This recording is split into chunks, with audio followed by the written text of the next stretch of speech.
Здравствуйте, ребята! Я матушка природа, и я пришла к вам в гости.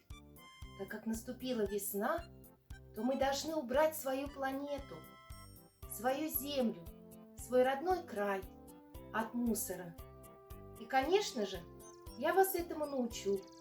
А сегодня я вам прочитаю сказку, как нужно беречь природу. Садитесь поудобнее, ребята, и слушайте. Сказка о том, как необходимо беречь природу. Одним весенним солнечным днем одна мама с детьми возвращалась с прогулки домой. Дочке и сыну она купила мороженое. И вот они, довольные, радостные, развернули свое эскимо, а фантики бросили на землю. Она им сделала замечание, что нельзя сорить. И тут же ее подхватил чей-то голос. Когда она с детьми обернулась, то увидела небольшого роста старичка. Он был с большой белой бородой и в шляпе с широкими полями. Она подумала, такой смешной, но необычный дед. Откуда он появился? Они поздоровались.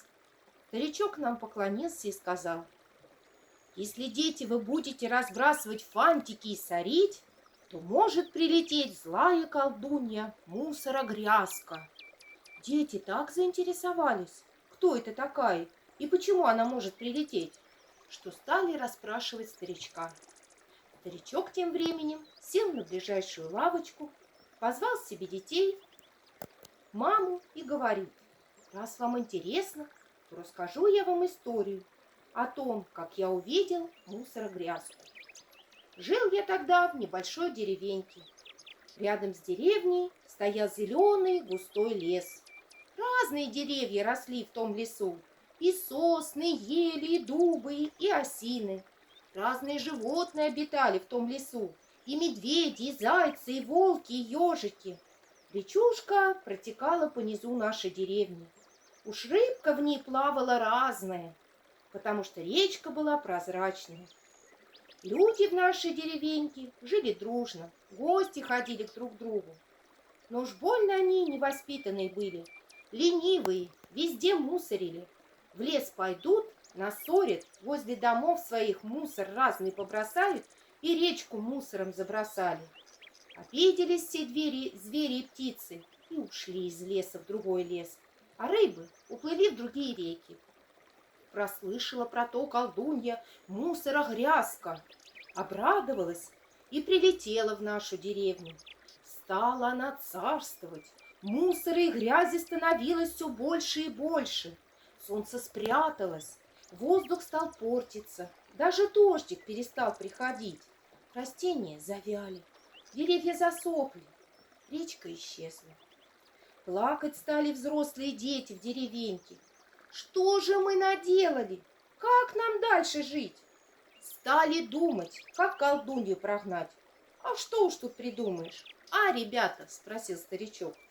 Вышли все взрослые дети, взяли в руки лопаты, грабли, мешки специальные, чтобы мусор складывать, корзины большие плетеные, куда бутылки до банки собирать. Очистили весь лес и речку, и возле домов, и мусор убрали. А колдунья мусорогрязка в это время в своем царстве злилась и дулась. Да так надулась, что лопнула. Ну уж как злая колдунья исчезла, деревья в лесу снова листьями покрылись, птицы и животные вернулись, снова речка появилась с прозрачной водой, и рыбка в нее вернулась. Воздух стал чистым, солнышко засветило ярче, а дождик смыл оставшуюся грязь. С тех пор люди в нашей деревне живут воспитанные и не ленятся мусор складывать в специальные контейнеры. А в лесу повесили табличку «Берегите природу».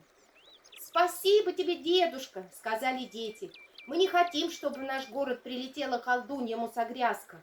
И все поняли.